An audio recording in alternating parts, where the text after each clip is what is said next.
Hello to all.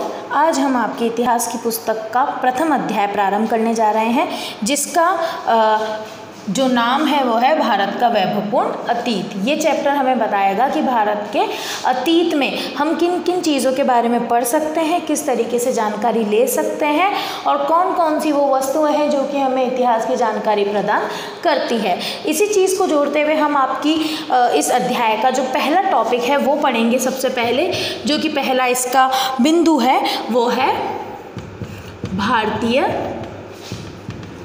इतिहास की जानकारी के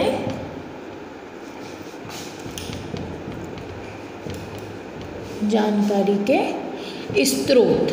नाम से ही आपको पता चल रहा होगा, भारतीय इतिहास की जानकारी के स्रोत वो वस्तुएं, वो चीज़ें जो कि हमें भारतीय इतिहास की जानकारी प्रदान करती हैं, वे इतिहास की जानकारी के स्रोत कहलाते हैं। इस तरीके से जो प्रथम बिंदु हम पढ़ रहे हैं वो पढ़ेंगे इतिहास की जानकारी के स्रोत, जो कि भारतीय संदर्भ में भी पढ़ सकते हैं, वैश्विक संदर्भ में भी पढ़ सकते हैं, पर क्योंकि हमारे जो कोर्स में है वो केवल भारतीय संदर्भ में, इसलिए हमने इसको नाम पूरा दिया है भारतीय इतिहास की जानकारी के स्रोत। तो अगर हम सबसे पहले ये देखें कि इतिहास की जानकारी के स्रोत किन्हें कहा जाता है, तो वो आप लिख लेंगे। सबसे पहली चीज़ वह वस्तुएं एवं लिखित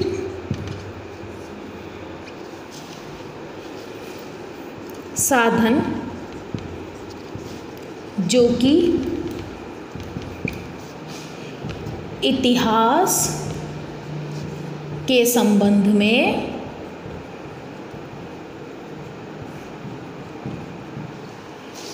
जानकारी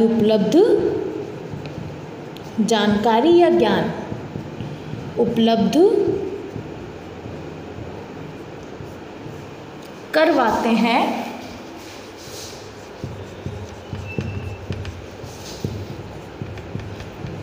वह इतिहास की जानकारी के स्रोत कहलाते हैं। इसे आपको नोट डाउन कर लेना है। मैंने जैसा कि आपको पहले भी बता दिया था कि आपको एक नोटबुक प्रिपेयर करनी है, जिसके अंदर ये सारे नोट्स लिखने हैं, इससे रिलेटेड क्वेश्चंस भी आएंगे और उन क्वेश्चंस को आपको सॉल्व भी करते चले जाना है। तो सबसे पहली चीज़ जो मैंने आपको इस चैप्टर से रिलेटेड बताई है, जो कि पहले टॉपिक को डिस्क्राइब कर रही है, कि वह वस्तुएं एवं लिखित सामग्री या साधन जो कि इतिहास के संबंध में जानकारी प्रदान करते हैं, जानकारी उपलब्ध करवाते हैं, वह इतिहास की जानकारी के स्रोत कहलाते हैं। अब इन स्रोतों को अगर हम देखें तो इतिहासकारों ने इन स्रोतों को ईजी बनाने के लिए अलग अलग भागों में विभाजित कर दिया है, क्योंकि वो वस्तुएं तो बहुत सारी होती हैं जो हमें इतिहास में उपलब्ध होती हैं। ठीक है, अब इन वस्तुओं के अंदर हम कौन कौन सी वस्तुएं ले सकते हैं? कुछ भी जो कि हमें किसी भी प्रकार की जानकारी दे।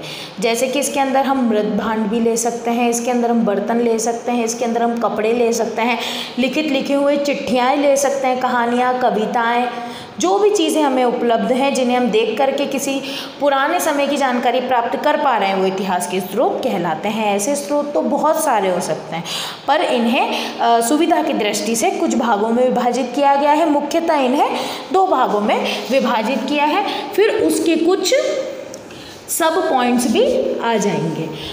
अगर इसको अपन मुख्य रूप से देखें तो इतिहास की जानकारी के स्रोतों को 2 भागों में बांटा है। पहला है साहित्यिक स्रोत और दूसरा है पुरातात्विक स्रोत।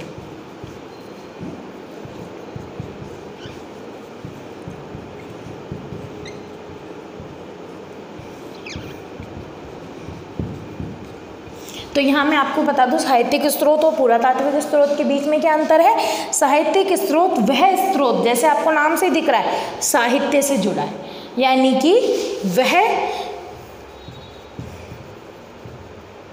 ऐतिहासिक स्रोत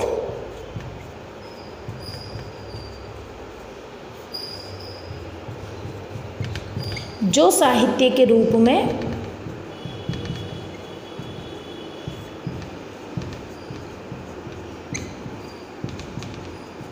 उपलब्ध हों वह क्या कहलाता है? साहित्यिक स्रोत कहलाता है। अब साहित्य के अंदर क्या क्या आता है? जो लिखित सामग्री हो, साहित्य के रूप में उपलब्ध हो या लिखित रूप में उपलब्ध हो।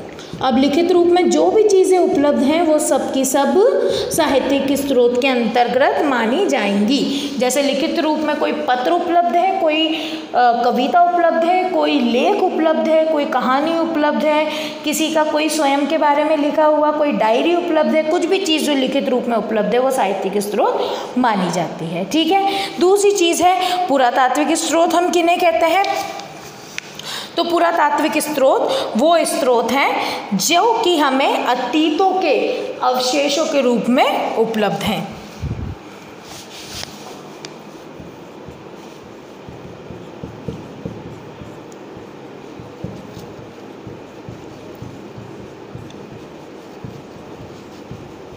अवशेषों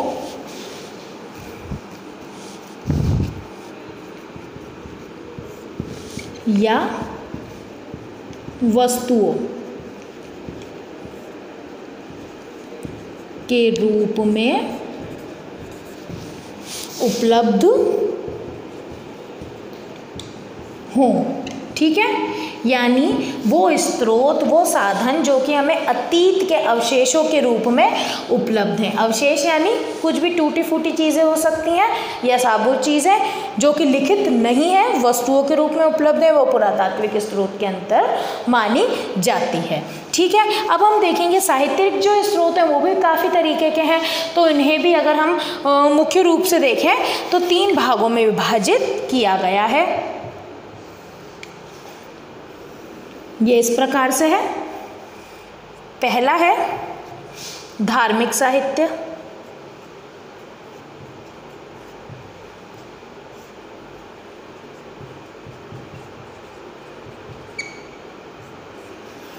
दूसरा है धर्मेत्तर साहित्य,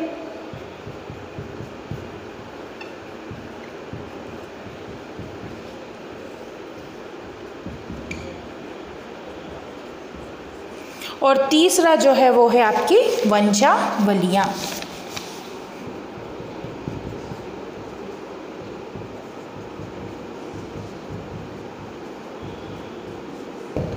ठीक है। अब यहाँ धार्मिक साहित्य कौन सा साहित्य है? जो कि धर्म से संबंधित है, पर वो धर्म से चाहे संबंधित हो फिर भी हमें किसी न किसी ऐतिहासिक जानकारी, घटना या कहानी की जानकारी देते हैं। जैसे कि धार्मिक साहित्य का एक उदाहरण हम ले सकते हैं रामायण, वेद, है ना। तो रामायण जो है हमें बताती है कि अतीत में किस तरीके से क्या राम सीता की कहानी थी, क्या दशरथ की कहानी थी। उसके साथ में हमें वो ये भी बताती है कि उस समय का सांस्कृतिक जीवन कैसा था, खान पान पहनावा कैसा था। जब हम रामायण को टीवी में भी देखते हैं तो हमें पता चलता है वो लोग ऐसे पहनते होंगे, ऐसे गहने, ऐसे कपड़े, ऐसा खाते होंगे, ऐसा उनका रहन सहन और बोली रही होगी। इस तरीके से रामायण हमें उस समय की सांस्कृतिक जीवन की जानकारी देती है। इस तरीके से काफ़ी सारे अलग अलग धार्मिक स्रोत हो सकते हैं जो कि धार्मिक साहित्य के स्रोत के अंदर जोड़े जा सकते हैं। अब धर्म भी बहुत सारे हैं तो उनके स्रोत भी अलग अलग हैं। इसी आधार पर धार्मिक साहित्य को भी मुख्यतः 3 भागों में विभाजित किया गया है। वो इसके 3 भाग हैं। पहला है ब्राह्मण साहित्य, दूसरा है बौद्ध साहित्य। बौद्ध धर्म भी एक मुख्य धर्म रहा है जिसने काफ़ी सारे साहित्य हमें उपलब्ध करवाए हैं। और तीसरा है, अगर आप खुद भी ध्यान लगाएं, बौद्ध के साथ में प्रचलित हुआ धर्म जैन, तो जैन साहित्य के द्वारा भी काफ़ी सारी जानकारी हमें प्रदान की गई है। बौद्ध धर्म के द्वारा भी बहुत साहित्य लिखे गए हैं जो हमें जानकारी प्रदान करते हैं, और ब्राह्मण साहित्य के द्वारा भी जानकारियाँ प्रदान की गई है। जैसे ब्राह्मण साहित्य में अगर हम ध्यान से देखें तो वेदों के बारे में कहा जाता है जो सबसे प्राचीन साहित्य माने गए हैं। वेद जो हैं वो 4 माने गए, ऋग्वेद, सामवेद, यजुर्वेद और अथर्ववेद। वो भी हमें अलग अलग जानकारी प्रदान करते हैं। इसके बाद में आपको बताया है कि जैसे मैंने आपको कहा रामायण, महाभारत, पंचतंत्र, ठीक है। उपन्यास, पुराण, ये सब धार्मिक साहित्य के अंदर माने जाएंगे। वेदांग भी धार्मिक साहित्य का ही एक हिस्सा है। 6 भागों में वेदांगों को विभाजित किया गया है, वो आपको सारे पढ़ लेने हैं, नाम याद कर लेने हैं, टिक मार्क कर लेने हैं। महाकाव्यों के नाम याद कर लेने हैं, रामायण महाभारत। पुराण 18 हैं, उनके बारे में आपको सारे नाम याद कर लेने हैं, जिसमें से मत्स्य पुराण जो है सर्वाधिक प्राचीन पुराण माना जाता है, वो आपको याद कर लेना है, टिक भी कर लेना है। बौद्ध साहित्य के बारे में जैसे माना गया है, आपकी बुक में आप देखेंगे पेज नंबर 2 पर है, बौद्ध साहित्य का चौथी लाइन में साफ साफ लिखा है, इन्हें त्रिपिटक कहा गया है। जो बौद्ध साहित्य हैं उनके जो ग्रंथ हैं उन्हें त्रिपिटक के नाम से जाना गया है। उससे ऊपर वाली लाइन में आप देखें, इनके 3 भाग हैं, सुत्त पिटक, विनय पिटक और अभिधम्म पिटक, जो कि बौद्ध धर्म के बारे में जानकारी देते हैं, साथ में बौद्ध संस्कृति और समाज की जानकारी हमें प्रदान करते हैं। इसके बाद में संस्कृत भाषा में, पाली भाषा में काफ़ी सारे बौद्ध ग्रंथ लिखे गए हैं, जैसे कि ललित विस्तार के बारे में बताया है, बुद्ध चरित्र बताया है, अश्वघोष बताया है, सौंदरानंद काव्य, मंजूश्री, मूलकल्प बताया है। इन सब पर आपको अंडरलाइन कर लेना है, नाम याद कर लेने हैं। उसके बाद जैन साहित्य का वर्णन किया गया है। जैन साहित्य भी काफ़ी सारी जानकारी हमें प्रदान करते हैं, जो कि ऐतिहासिक स्रोत के रूप में हमें उपलब्ध है। इसके अंदर जो सबसे प्राचीन और इम्पोर्टेंट साहित्य माना गया है वो है आगम साहित्य।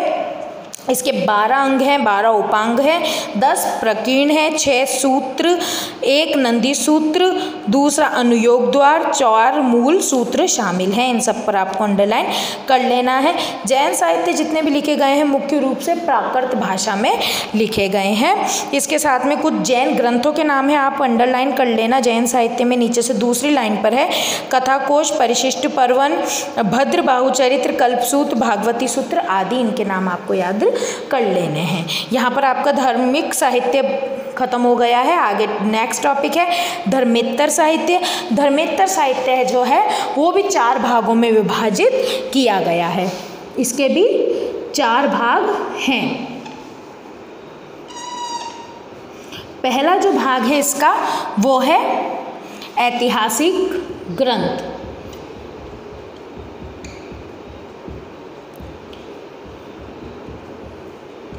दूसरा जो भाग है इसका वो है विशुद्ध साहित्यिक ग्रंथ।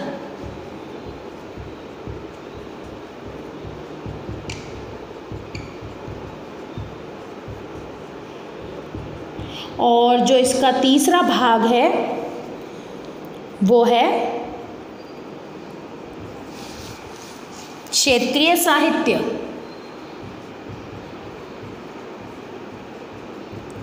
और जो इसका चौथा भाग है वो है विदेशी विवरण।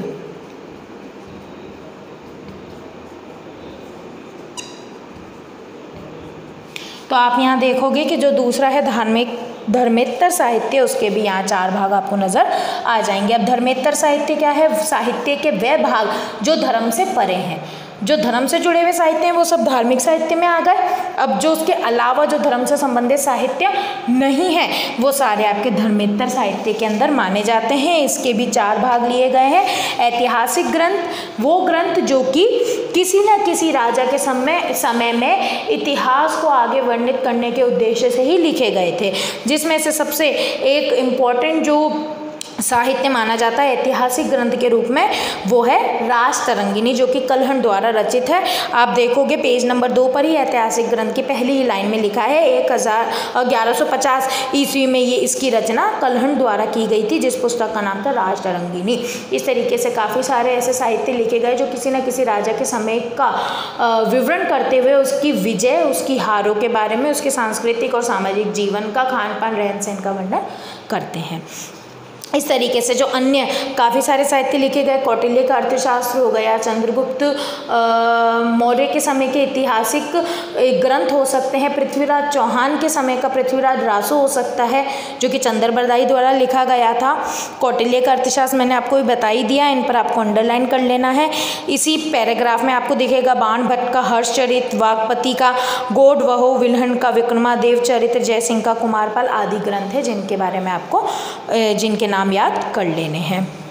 उसके बाद है विशुद्ध साहित्यिक ग्रंथ। ये वो ग्रंथ है जो कि किसी भी व्याकरण, नाटक, टीका, कविता, कथा के रूप में लिखे गए जिसका उद्देश्य किसी राजा का वर्णन करना नहीं था, केवल किसी व्यक्ति ने अपनी रुचि के आधार पर उनके बारे में लिख दिया है। ठीक है, इस तरीके के जो ग्रंथ हैं उसमें है अष्टाध्यायी, पातंजलि महाभाष्य, पातंजलि का महाभाष्य, गार्गी संहिता, कालिदास का मालविका अग्निमित्र, विशाखा दत्त का मुद्रा राक्षस, शूद्रक का मृच्छकटिकम, मेघातिथि का मिताक्षरा, कामंदक का नीतिसार, ये सब इंपॉर्टेंट ग्रंथ माने गए हैं। इनके नामों पर आपको अंडरलाइन कर लेनी है। यदि पूछा था विशुद्ध साहित्यिक ग्रंथ में किन किन चीज़ों को जोड़ा गया है, तो नाटक, व्याकरण ग्रंथ, टीका, काव्य, ये सब इसके अंदर जोड़ा गया है। नेक्स्ट जो आपका पॉइंट है वो है क्षेत्रीय साहित्य।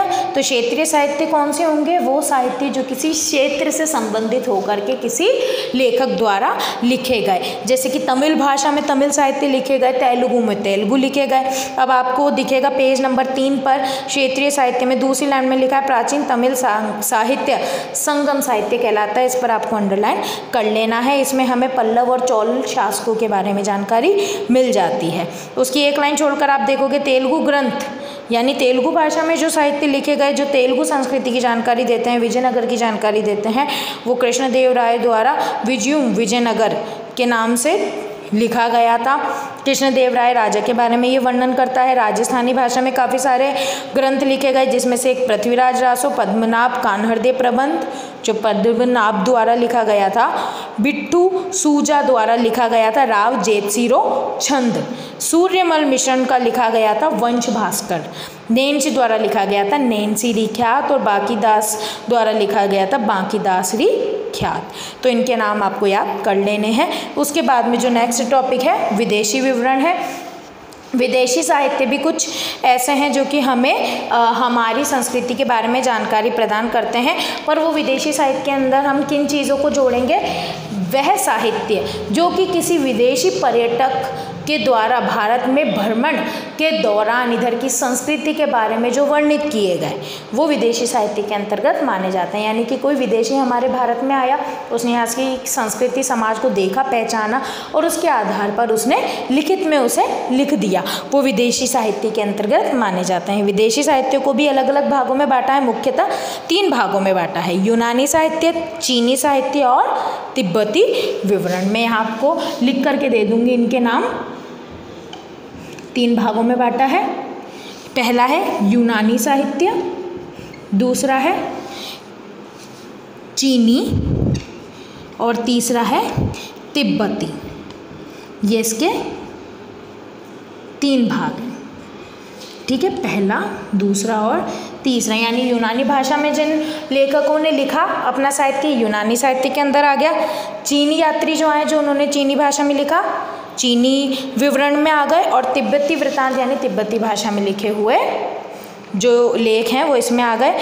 यूनानी भाषा के जो लेखक हैं उनके नामों पर आप टिक कर लोगे। टेडियस, हेरोडोटस, निरियाकस, एस्ट्रिब्यूलस, अनोक्रेटियस, स्ट्रैबो, एरियन और स्काइलैक्स प्रमुख थे, जिन लोगों ने काफ़ी सारी पुस्तकों के नाम लिखे। इसमें से एक मुख्यतः मेगस्थनीज, जिसने इंडिका लिखी। काफ़ी सारे ऐसे साहित्य थे जिनका हिंदी में और संस्कृत में भी वर्णन किया गया।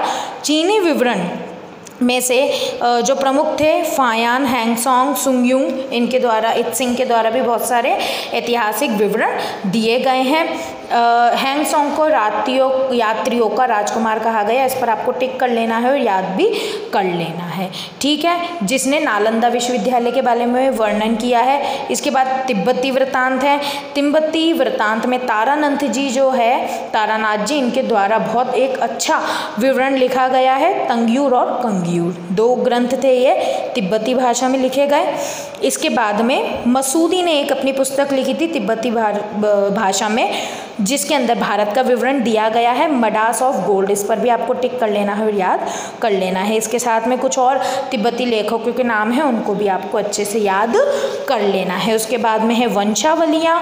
तो वंशावलियाँ ये टॉपिक है जो आपको बताता है कि उस समय पर राजाओं द्वारा अपने वंश का वर्णन करने के लिए एक पुस्तिका बनाई जाती थी, जिसके अंतर्गत राजा और उसके पुत्र, उसके बाद होने वाले पुत्र, राजा, सबके नाम वंश परंपरा के रूप में लिखे हुए होते थे। वो वंशावलियाँ कहलाते थे, जिससे हमें राजा से पहले रहे पूर्वजों के नाम और राजा के बाद में जो उनके पुत्र थे, उनके आगे आने वाली संतानें थी, उसका वर्णन मिल जाता है, जो कि हमें काफ़ी सारी महत्वपूर्ण जानकारियाँ देती है कि किस राजा के समय में क्या उस राज्य की स्थिति थी, क्या उसकी संस्कृति और समाज था, और किस राजा का संबंध किस पूर्वज और किससे उसकी संबंधी रहे हैं, उसकी जानकारी हमें सारी मिल जाती है। यहाँ पर आपके ऐतिहासिक स्रोतों का फर्स्ट पॉइंट साहित्यिक स्रोत कंप्लीट होता है।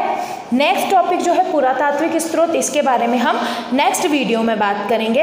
इस टॉपिक से संबंधित कुछ प्रश्न यहाँ बन रहे हैं, वो मैं आपको बता देती हूँ, जिनको आपको नोट डाउन कर लेना है और गृह कार्य में इनको कंप्लीट करके रखना है।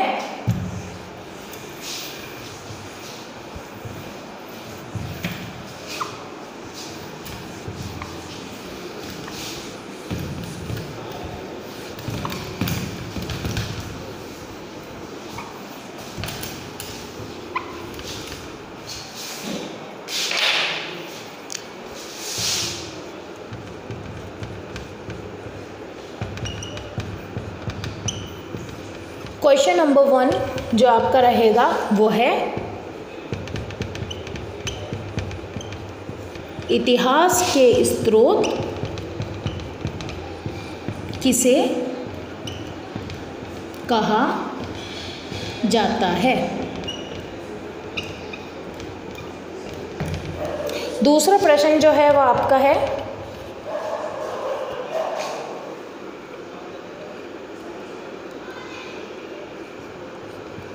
प्रमुख ऐतिहासिक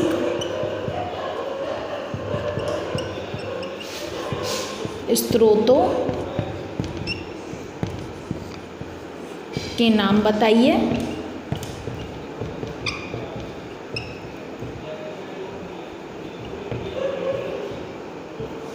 और अगला प्रश्न आपका बनेगा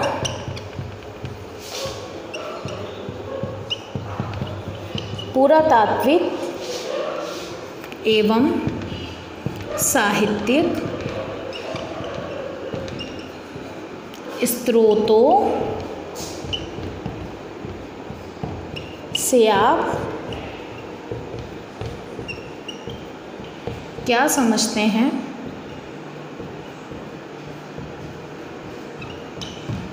और अंतिम जो प्रश्न रहेगा वो निबंधात्मक प्रकार का है, साहित्यिक स्रोतों का वर्णन कीजिए। इन प्रश्नों को आपको पूरा कर लेना है और आगे का चैप्टर अपन नेक्स्ट वीडियो में कंटिन्यू करेंगे।